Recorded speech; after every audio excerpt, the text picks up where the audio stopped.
Na escola do Evangelho.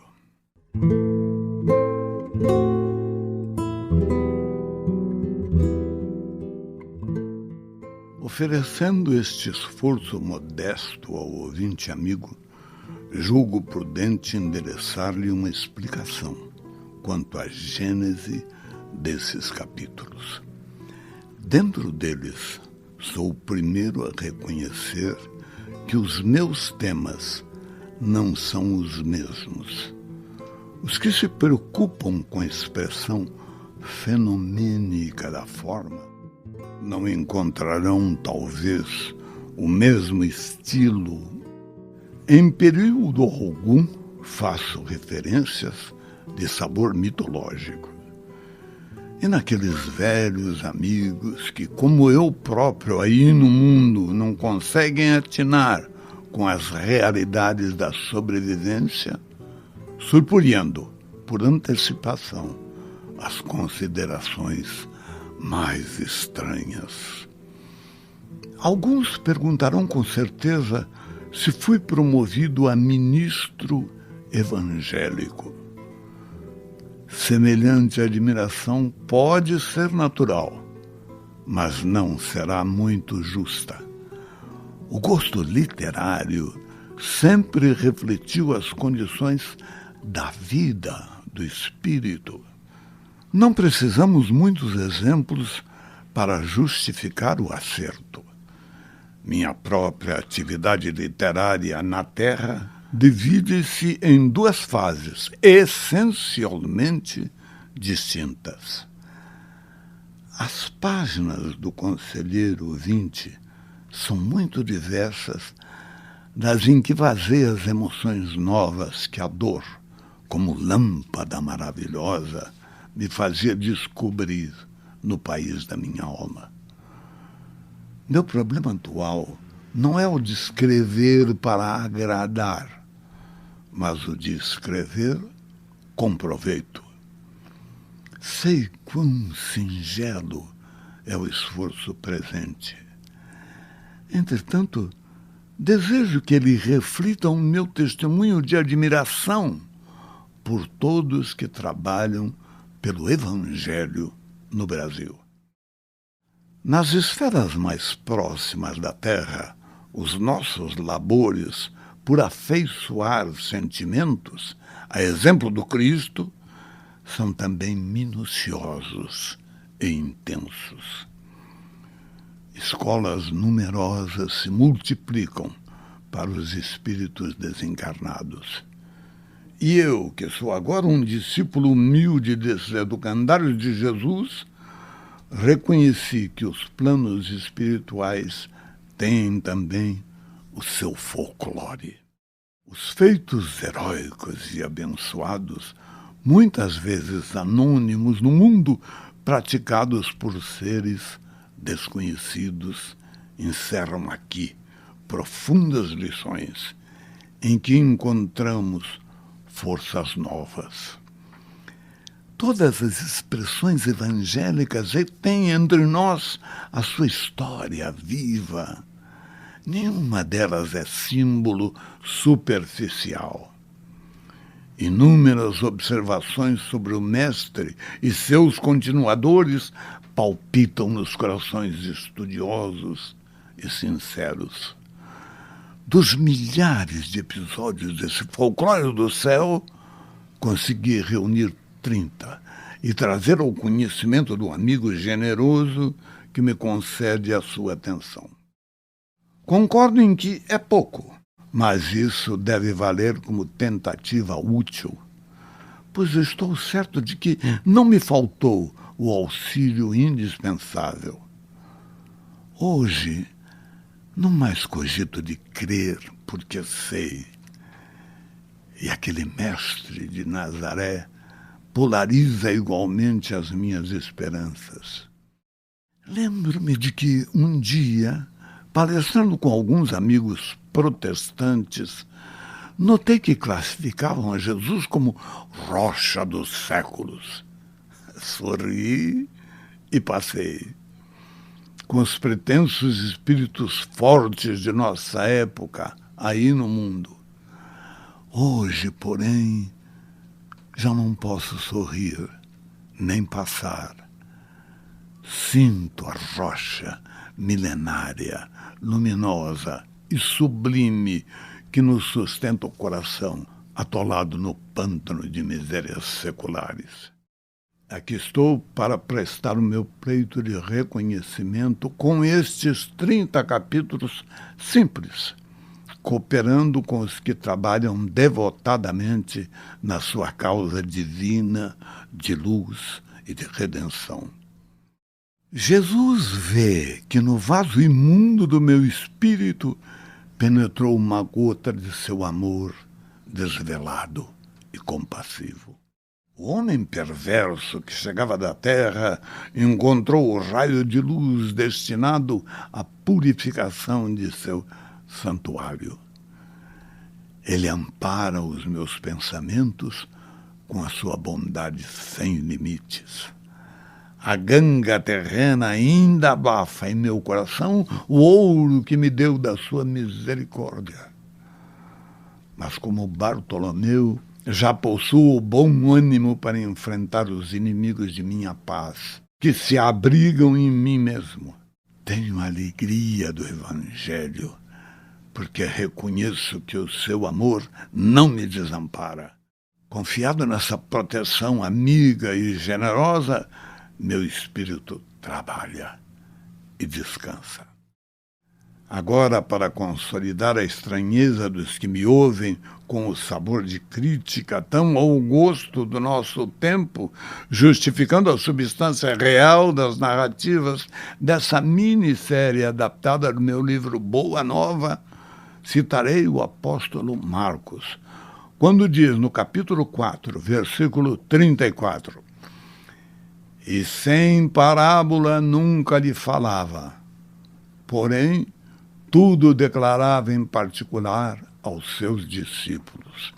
E o apóstolo João, quando afirma no capítulo 21, versículo 25, "Há, porém, ainda muitas outras coisas que Jesus fez e que, se fossem escritas uma por uma, nem mesmo o mundo todo poderia conter os livros que se escrevessem." E é só. Como você vê, não faço referências aos clássicos da literatura antiga ou contemporânea. Cito Marcos e João. É que existem espíritos esclarecidos e espíritos evangelizados, e eu agora peço a Deus que abençoe a minha esperança de pertencer ao número desses últimos. Humberto de Campos, Pedro Leopoldo, 9 de novembro de 1940.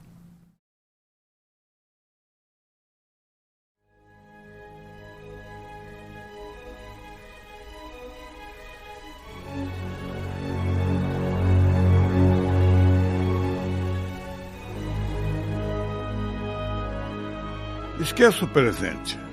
Você agora está num outro tempo e num outro lugar no passado. Encontra-se na velha Roma dos Césares, no início do primeiro século da era cristã.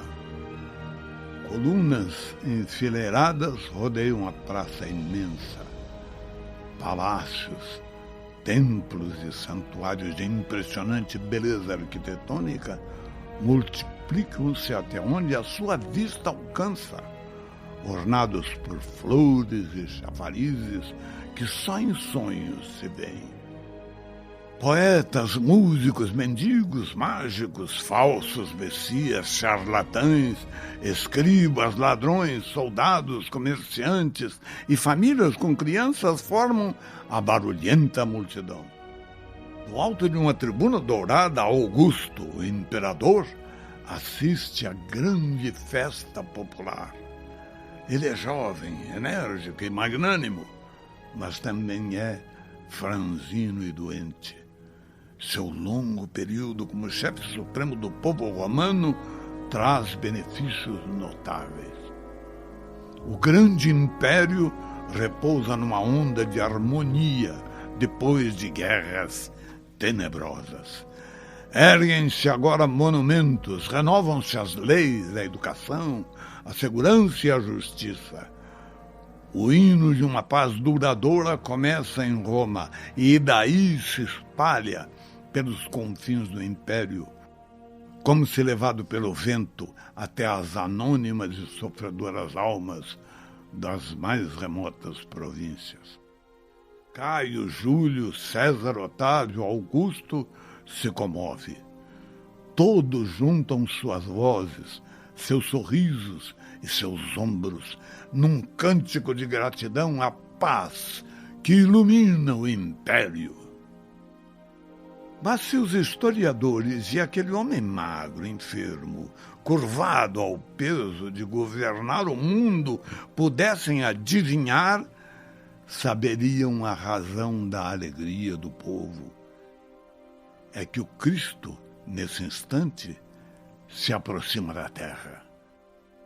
Numa vibração profunda de amor e de beleza, o século de Augusto, como se eternizou na história, é também o século do Evangelho, o século da Boa Nova.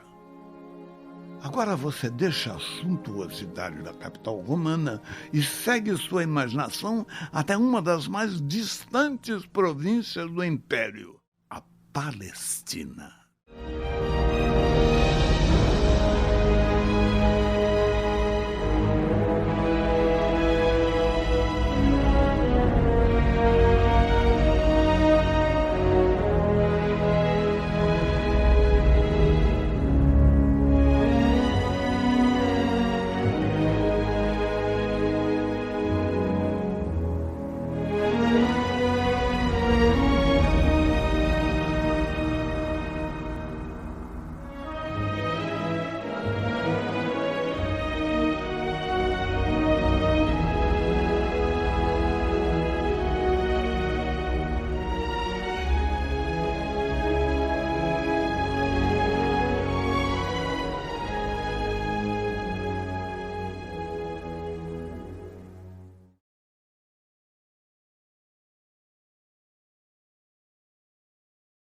Diante de uma casinha humilde, na aldeia de Nazaré, Maria recebe Isabel.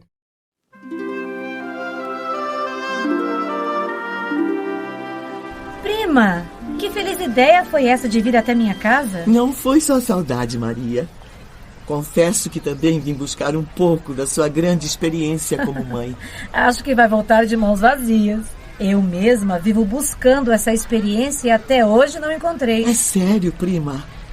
Apesar de ser bem mais jovem que eu, você tem sido para mim um exemplo maravilhoso.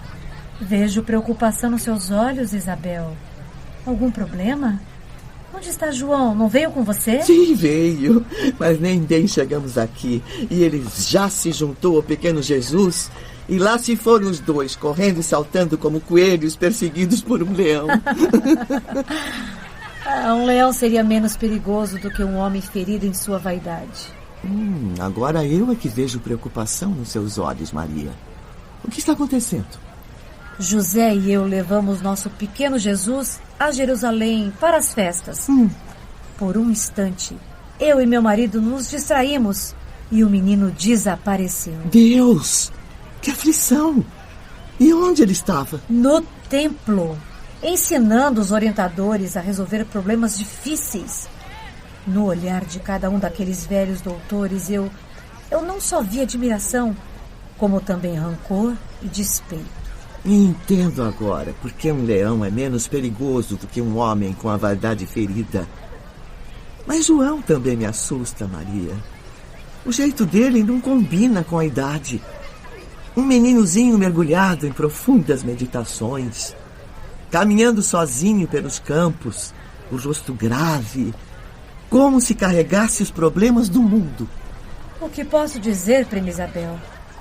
Nossos filhos devem ter destinos a cumprir que nós, como mães, não podemos mudar.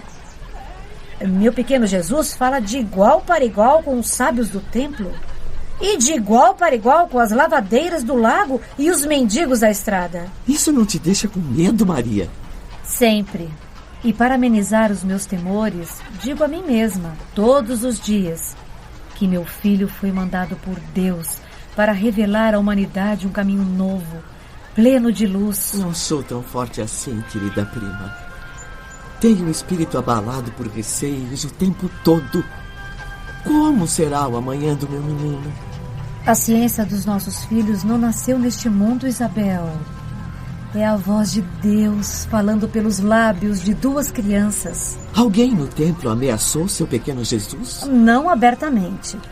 A maldade se esconde atrás do sorriso luminoso, mas prefere atacar, protegida pelas sombras. Naquele dia, nosso amigo Eleazar advertiu meu marido em voz baixa. José, cuide bem desse menino. Acho que ele nasceu para a perdição de muitos poderosos em Israel.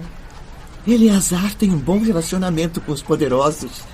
Pode proteger o menino. Ele prometeu, mas essa responsabilidade pertence mesmo ao pai e à mãe. E para que a visita de Isabel não se resuma a um desfile de receios, passam as duas primas a falar de amenidades. O trabalho de José na modesta carpintaria dos fundos da casa chega ao fim da jornada, nesta tarde. Isabel, nossa pequena casa está em festa pela sua presença. Se o maior carpinteiro de Nazaré me recebe assim, meu pobre coração é que está em festa. O maior não sei, o mais ditoso com certeza. Sabe, Maria, nosso pequeno Jesus me fez chorar. Por que, José? O que aconteceu com ele? Ai, meu Deus, voltamos ao assunto. Se minha esposa e sua prima ficarem calmas, eu conto. Então fale, José, que aflição. Os doutores do templo fizeram ao nosso pequeno Jesus lindas promessas quanto a seu futuro. Maria não acredita nessas promessas, José. Nem eu, Isabel. Na verdade, nem o pequeno Jesus. Logo depois da visita ao templo, o menino entrou na carpintaria, olhou serenamente para os meus olhos e disse: Pai, quero aprender a profissão de carpinteiro. O senhor me ensina a usar o martelo e o enxó? Não sei como consegui dizer que sim, no meio de tantas lágrimas. Isso é maravilhoso. Em vez de sair pelo mundo a pregar para os que se fazem de sábios, nosso pequeno carpinteiro estará sempre mais perto de nós. E onde está meu novo ajudante, Maria? Está com João. Começa a escurecer. Onde é que estão essas crianças?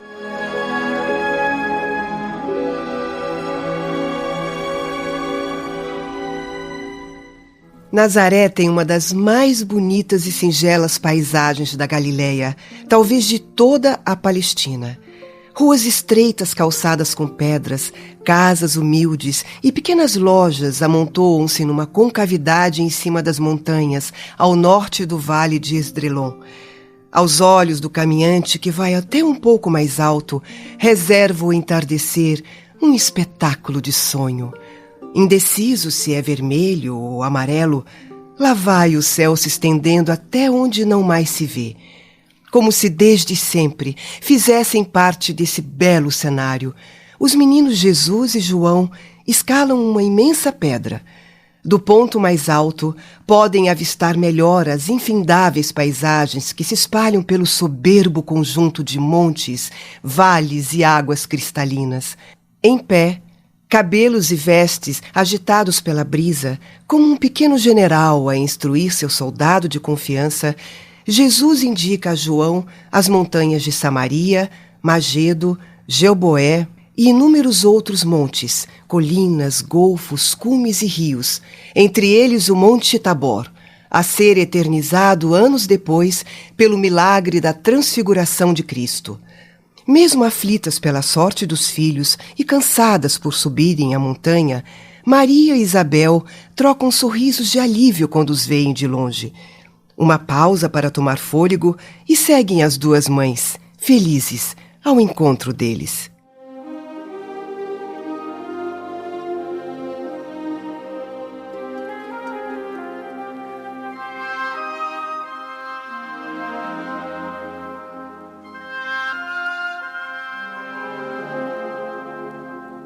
Qual dos dois teve a ideia de se distanciar tanto de casa? Só pode ter sido João.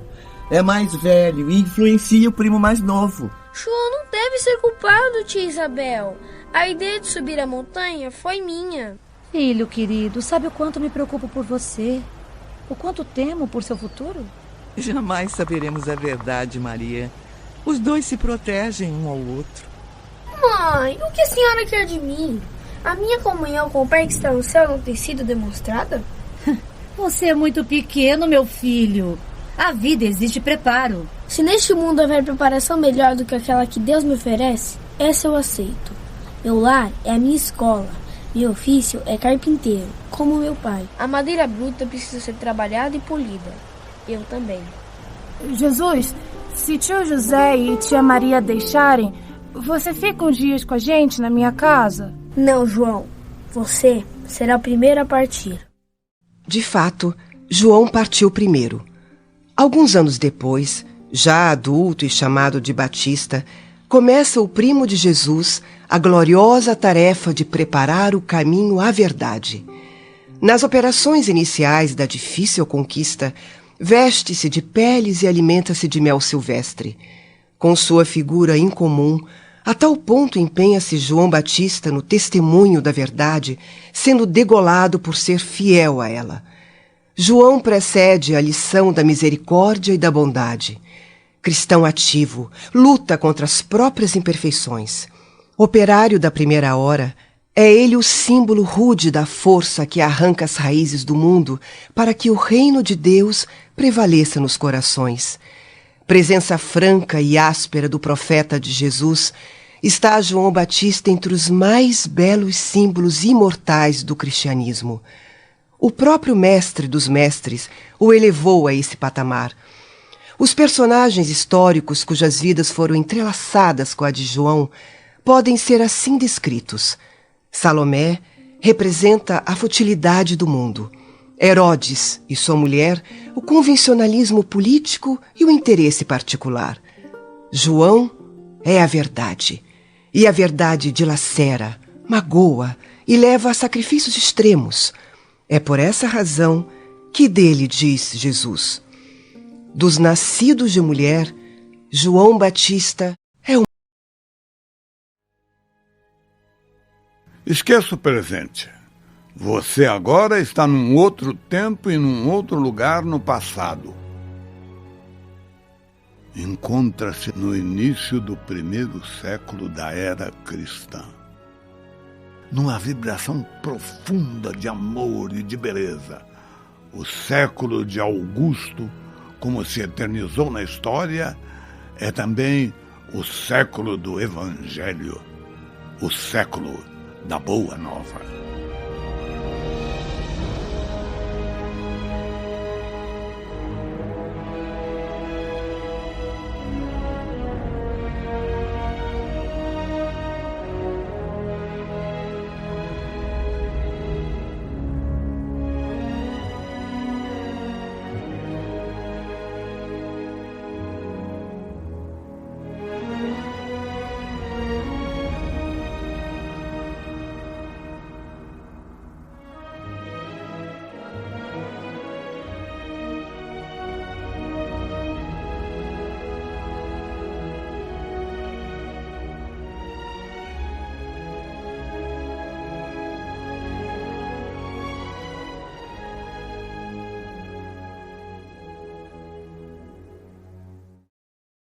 O tempo correu.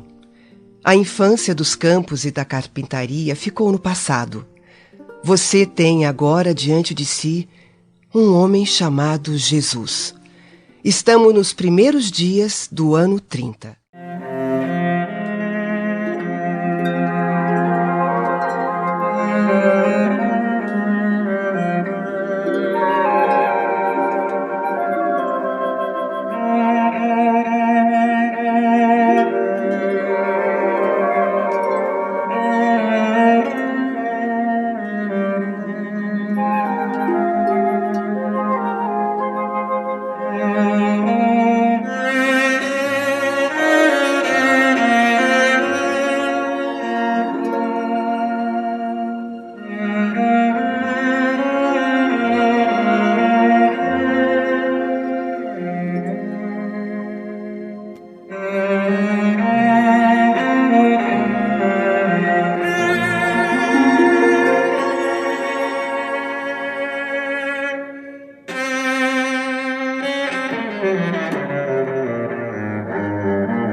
O sol queima, castiga.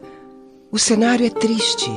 É o deserto da Judéia, próximo das areias ardentes da Arábia. João cumpre com determinação e fé inabalável a dura penitência do jejum que impôs a si mesmo. As peles de carneiro desgastadas a cobrir seu corpo, as faces tostadas pelo sol, fazem do Batista uma figura impressionante. Assim o encontra Jesus. Antes de enveredar por desconhecidos caminhos a serviço do Pai que está nos céus, sabe o Divino Mestre ser imperioso avistar o precursor. No calor do dia, no frio da noite, por algum tempo permanecem juntos. Por companhia contam com a natureza. Nada ouvimos, nada sabemos quanto ao que é dito no longo e solitário diálogo. Mas podemos presumir, sem medo de errar, que se trata da poderosa combinação entre o amor e a verdade para a conquista do mundo.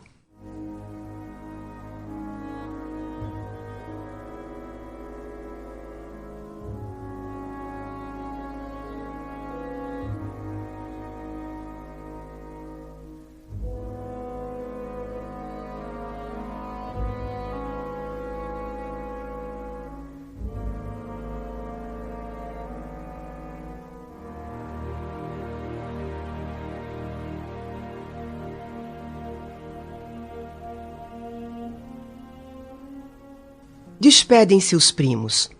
João prossegue na sua penitência. Jesus enfrenta o agreste da estrada rumo a Jericó.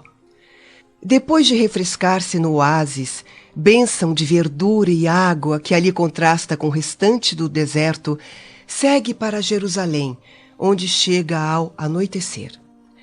A pedra encostada ao muro do templo parece convidar o Divino Mestre a sentar-se nela, descalçar as sandálias e aliviar os pés doloridos. Perto, um grupo de pensadores ociosos e sacerdotes observa o Cristo. Quem é aquele homem sentado na pedra? Um peregrino cansado e confuso, Hanan. Cansado, sim, mas de confuso não tem nada. Seu olhar é lúcido e altivo. Se a presença do andarilho incomoda o sacerdote, posso escorraçá-lo dali. Deixe. Eu mesmo cuido das coisas que me incomodam. Ei, Galileu! O que vens fazer em Jerusalém? Buscar a fundação do reino de Deus, sacerdote Hanan. Reino de Deus. Você tem alguma ideia do que seja isso? Sim. Reino de Deus é obra divina no coração dos homens. E você é o encarregado. A instauração do reino de Deus está em suas mãos. Vais precisar de muita ajuda. Tem seguidores, companheiros? Um príncipe muito rico disposto a arriscar todo o seu tesouro e pedras preciosas no sonho de um visionário Galileu? Meus companheiros hão de chegar de todos os lugares. Disso não duvido. Ignorantes e tolos habitam todas as partes da terra. Esse é o material que você terá para a construção da sua obra divina. Já viu um artista esculpir uma estátua perfeita com restos de lama? Sacerdote, nenhum mármore existe mais puro e mais belo que o do sentimento. E nenhum cinzel é superior ao da boa vontade. Ora, vejam só que rapidez na resposta. Ficarei ainda mais surpreendido se me disser que conhece Roma ou Atenas. Não, mas conheço o amor e a verdade. E quanto aos códigos da corte provincial e das leis do templo, o que saberia me dizer? O que sei é a vontade de meu Pai que está nos céus. Pois a última pergunta faço a mim mesmo. Por que perco meu precioso tempo com um andarilho Galileu de olhar altivo, mas com sandálias rotas?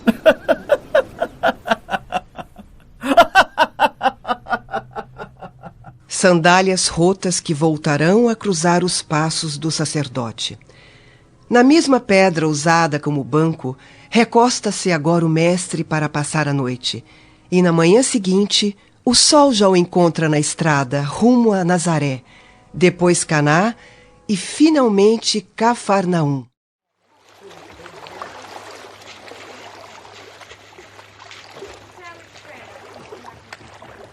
A ondulação suave do Tiberíades é agitada por pescadores fortes e barulhentos que arrastam redes e empurram barcaças enquanto falam das proezas do dia.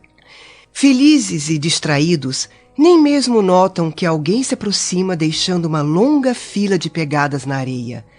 Mas logo o aceno amistoso de mão, o sorriso sincero e a bondade que emana daquele rosto chamam a atenção do grupo. Os pescadores respondem ao aceno e sorriem. Simão e André, filhos de Jonas, venho da parte de Deus e os convido a trabalhar pela instituição de seu reino na terra. Pois seja bem-vindo. Me lembro de ter visto o senhor uma única vez em Betsaida. Não é o Jesus de quem o povo fala? Esse é o meu nome, André. Senhor, nunca nos vimos, nunca nos falamos. Então, como se explica essa minha certeza de que somos velhos amigos? Simão, as grandes amizades já nascem velhas. Senhor Jesus, uma dúvida. Cafarnaum é um lugar pequeno. Tem tão poucas casas. Como Deus poderia construir ali um reino? André, o lago é bem grande. Há muitas aldeias em volta dele.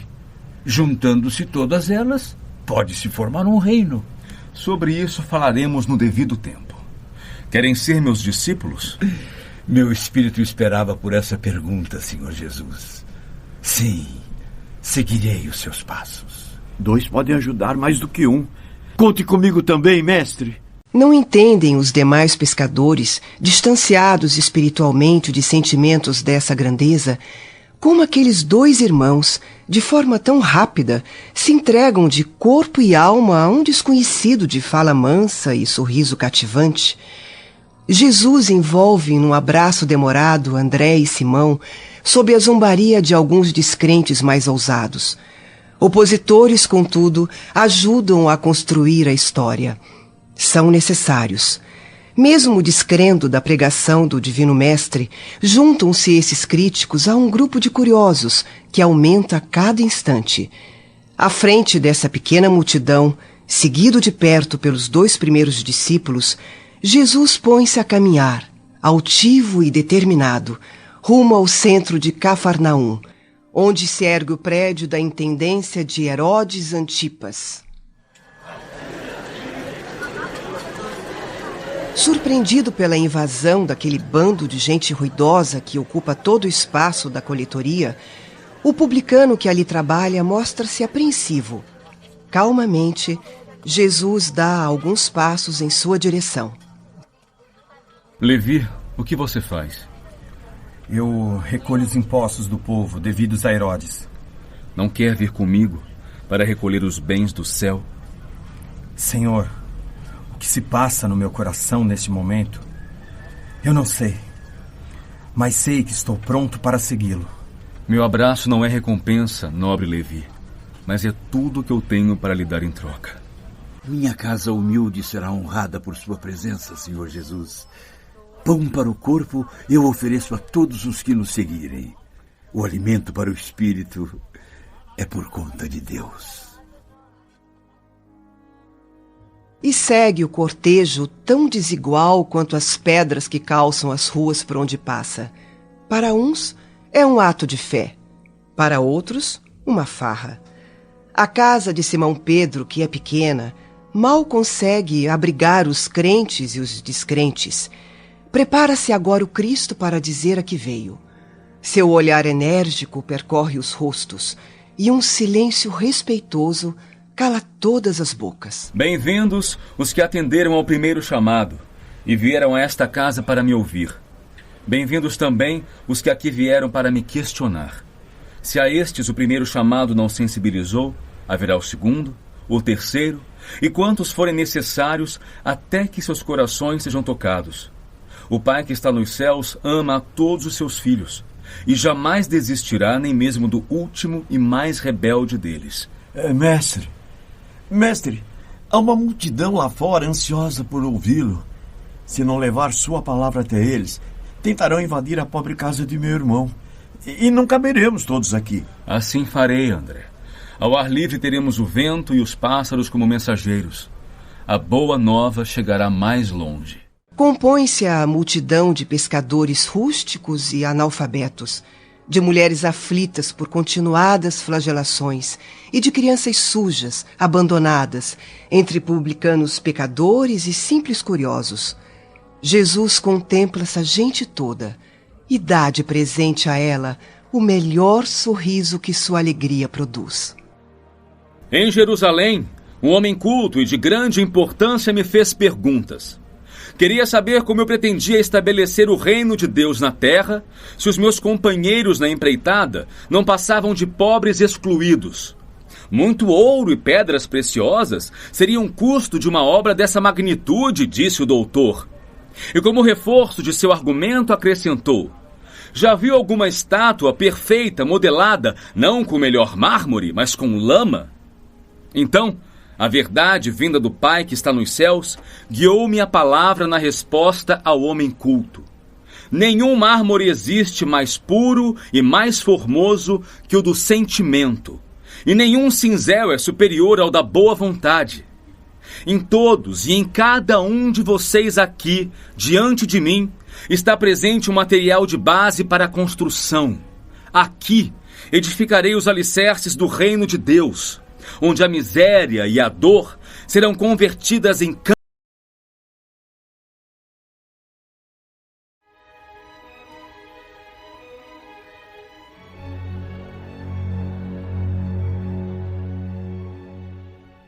Esqueça o presente. Você agora está num outro tempo e num outro lugar no passado. É que o Cristo, nesse instante, se aproxima da terra, numa vibração profunda de amor e de beleza. O século de Augusto, como se eternizou na história, é também o século do Evangelho, o século da Boa Nova.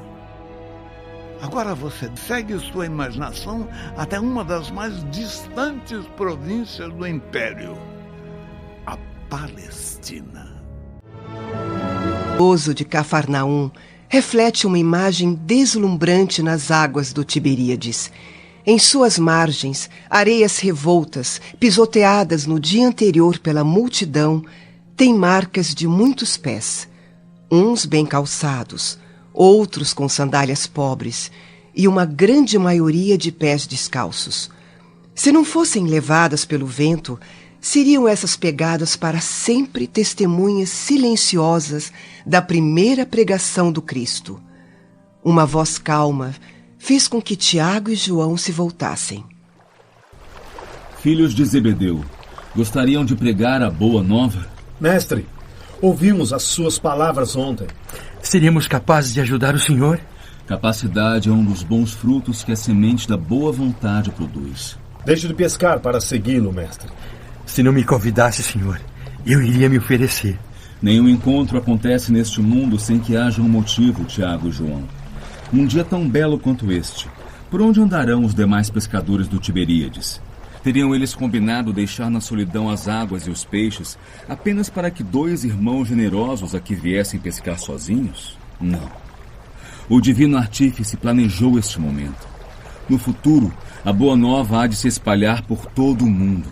Mas para isso, é preciso que agora alguns homens de temperamento ousado, fortes, mas que sejam acima de tudo amorosos, juntem comigo suas forças.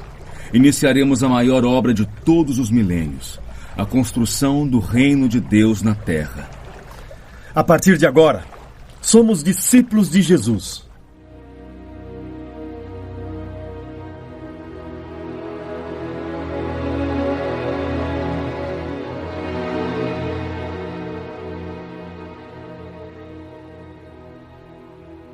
Discípulos, meus 2 filhos?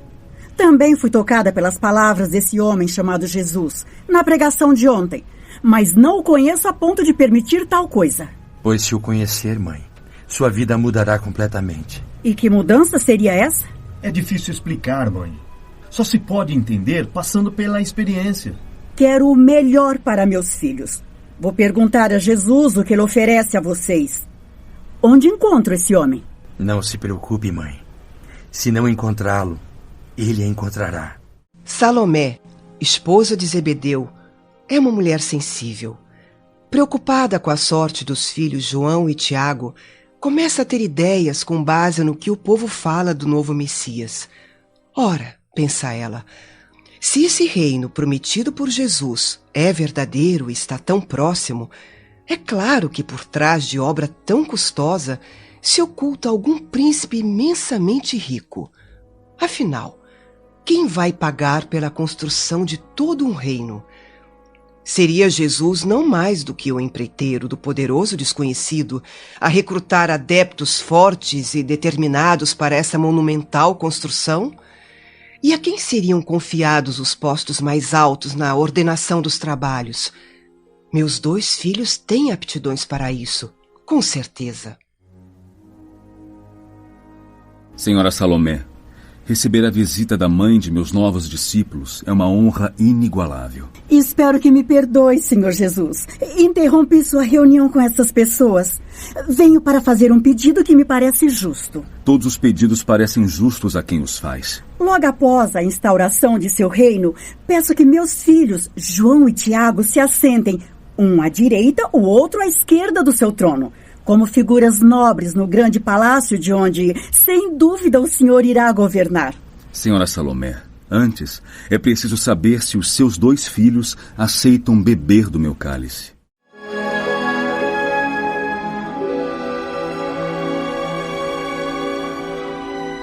Beber do meu cálice?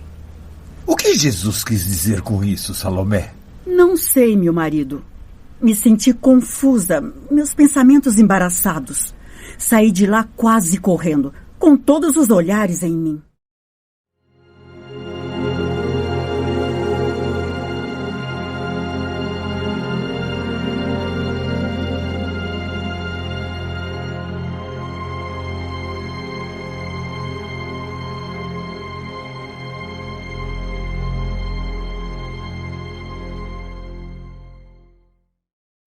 As portas de minha casa estão sempre abertas aos velhos pescadores. Seja bem-vindo, Zebedeu. Chega em boa hora, meu amigo. Salomé, sua esposa, é mãe exemplar. Só não concluímos uma conversa que teria sido produtiva. Preocupada demais com os filhos. Quer sempre o melhor para eles. E isso pode levá-la a exageros. Espero que a perdoe, mestre. Então sabe o que eu disse à sua esposa. O que me responde, Zebedeu? Senhor, eu sou um homem simples. Meus conhecimentos não vão além da distância que consigo arremessar minha rede de pesca. Peço que me explique o que quer dizer beber do meu cálice. Sabe de algum profeta de Deus, em qualquer tempo, que tenha sido amado pelos homens do mundo? Que fizeram de Moisés, de Jeremias, de Jonas? Todos foram trucidados ou banidos do berço em que nasceram. Na terra, o preço do amor e da verdade tem sido o martírio e a morte. O reino de Deus tem que ser fundado no coração das criaturas. Lutar contra obstáculos imensos é meu gozo espiritual. O sofrimento é o meu cálice. Acho que entendi, mestre. Entendi, sim. Seu reino é o da paz e da resignação. Não a paz pregada pelos homens, que não passa de ociosidade do espírito. Não a resignação falsa, que é apenas vício do sentimento. Se meu cálice irá transbordar de fel, meu espírito, como recompensa, se iluminará da sagrada certeza da vitória. Em seus palácios, quantos poderosos morrem confortavelmente, mas atravessam os umbrais da eternidade sem paz no coração. Entretanto, há lutadores que morrem um pouco em cada batalha, vencidos e humilhados, porém serenos, porque em seus dignos combates recebem pelo Espírito o abraço de Deus. Há também os que aplaudem o mal numa tolerância condenável. Esses irão sofrer amanhã os efeitos terríveis daquilo que ontem aplaudiram. O legítimo discípulo das verdades do céu não aprova o mal, mas nem por isso extermina aquele que o pratica. Não é matando o criminoso que se elimina o crime. Senhor, se um velho como eu servir para alguma coisa, vou estar com meus 2 filhos nessa grande caminhada a seu lado. Serei incansável para aumentar o número de seguidores. Em breve seremos um exército invencível. Zebedeu, só os impostores precisam de exércitos, espadas e riquezas para dominarem as criaturas. A mentira se apoia numa interminável fileira de defensores para espalhar a destruição, enquanto a verdade necessita de apenas um punhado de homens bons que a ensinem a quantos puderem. Num dia ainda distante, será a verdade a grande causa da humanidade. Mas, por enquanto, só podemos esmagar o mal que está mais próximo, aquele que se oculta sob os nossos próprios pés. Quem será maior perante Deus? A multidão que se congrega para entronizar a tirania, esmagando os pequeninos? Um homem sozinho e bem intencionado que com um simples sinal salva uma barca cheia de pescadores? Receio não ter entendido bem, senhor. Então o evangelho não será bom para todos? Aquele que traz a maldade no coração será excluído? Deus não olhará para ele? A boa nova é para todos os ouvidos. Cabe ao ouvinte a decisão de ouvi-la ou não. O olhar de Deus cobre a humanidade e se detém mais naqueles que mais precisam, o que se entende facilmente. Entre um enfermo e um que tem saúde, quem precisa mais do médico? Nunca tinha ouvido palavras assim. Seu ensinamento é perfeito, Senhor Jesus. Mas não faça como aquele que se acomoda à margem do caminho, numa falsa contemplação de Deus. Nem tema a tempestade, porque no seio dela é que se manifesta com maior retumbância a voz do Pai que está nos céus. E a voz de Deus há de ser ouvida no íntimo de seu espírito, querido amigo, a dizer: vem, filho meu, estou nos teus sofrimentos com a luz dos meus ensinos. Senhor, até hoje este meu velho e cansado coração desconhecia essa espécie de amor. Sempre me ensinaram a temer um Deus rigoroso, intimidador, que do alto da montanha sobre as sarças de fogo que nos impunha o respeito pelo medo. Mas esse agora me é dado conhecer por ti, Senhor. Um Pai carinhoso e amigo dos filhos, que acolhe os bons, mas também não despreza os maus. Esse habitará para sempre a minha alma.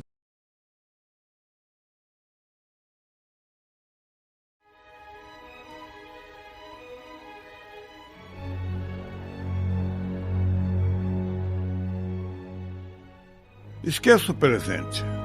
Você agora está num outro tempo e num outro lugar no passado. É que o Cristo, nesse instante, se aproxima da Terra, numa vibração profunda de amor e de beleza. O século de Augusto, como se eternizou na história, é também o século do Evangelho, o século da Boa Nova. Agora você segue sua imaginação até uma das mais distantes províncias do Império, a Palestina. Discípulos, meus 2 filhos. Também fui tocada pelas palavras desse homem chamado Jesus, na pregação de ontem, mas não o conheço a ponto de permitir tal coisa. Pois se o conhecer, mãe, sua vida mudará completamente. E que mudança seria essa? É difícil explicar, mãe. Só se pode entender passando pela experiência. Quero o melhor para meus filhos. Vou perguntar a Jesus o que ele oferece a vocês. Onde encontro esse homem? Não se preocupe, mãe. Se não encontrá-lo, ele a encontrará. Salomé, esposa de Zebedeu, é uma mulher sensível. Preocupada com a sorte dos filhos João e Tiago, começa a ter ideias com base no que o povo fala do novo Messias.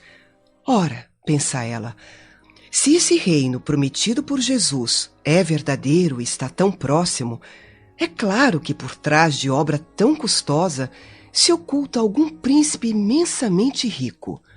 Afinal, quem vai pagar pela construção de todo um reino? Seria Jesus não mais do que o empreiteiro do poderoso desconhecido a recrutar adeptos fortes e determinados para essa monumental construção? E a quem seriam confiados os postos mais altos na ordenação dos trabalhos? Meus 2 filhos têm aptidões para isso, com certeza. Senhora Salomé, receber a visita da mãe de meus novos discípulos é uma honra inigualável. Espero que me perdoe, Senhor Jesus. Interrompi sua reunião com essas pessoas. Venho para fazer um pedido que me parece justo. Todos os pedidos parecem justos a quem os faz. Logo após a instauração de seu reino, peço que meus filhos, João e Tiago, se assentem, um à direita, o outro à esquerda do seu trono, como figuras nobres no grande palácio de onde, sem dúvida, o senhor irá governar. Senhora Salomé, antes é preciso saber se os seus 2 filhos aceitam beber do meu cálice.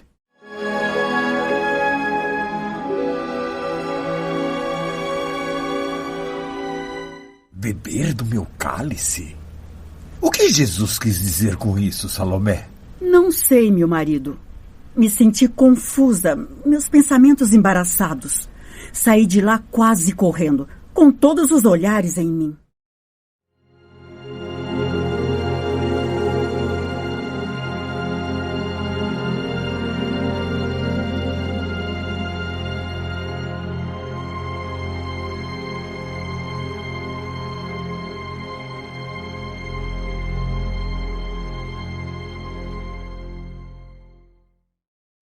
As portas de minha casa estão sempre abertas aos velhos pescadores.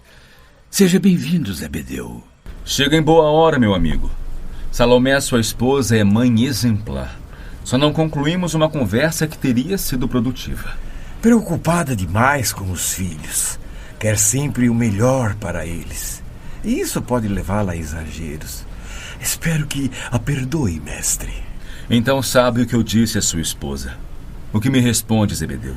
Senhor, eu sou um homem simples. Meus conhecimentos não vão além da distância que consigo arremessar minha rede de pesca. Peço que me explique o que quer dizer beber do meu cálice. Sabe de algum profeta de Deus, em qualquer tempo, que tenha sido amado pelos homens do mundo? Que fizeram de Moisés, de Jeremias, de Jonas? Todos foram trucidados ou banidos do berço em que nasceram. Na terra, o preço do amor e da verdade tem sido o martírio e a morte. O reino de Deus tem que ser fundado no coração das criaturas. Lutar contra obstáculos imensos é meu gozo espiritual. O sofrimento é o meu cálice. Acho que entendi, mestre. Entendi, sim. Seu reino é o da paz e da resignação. Não a paz pregada pelos homens, que não passa de ociosidade do espírito. Não a resignação falsa, que é apenas vício do sentimento.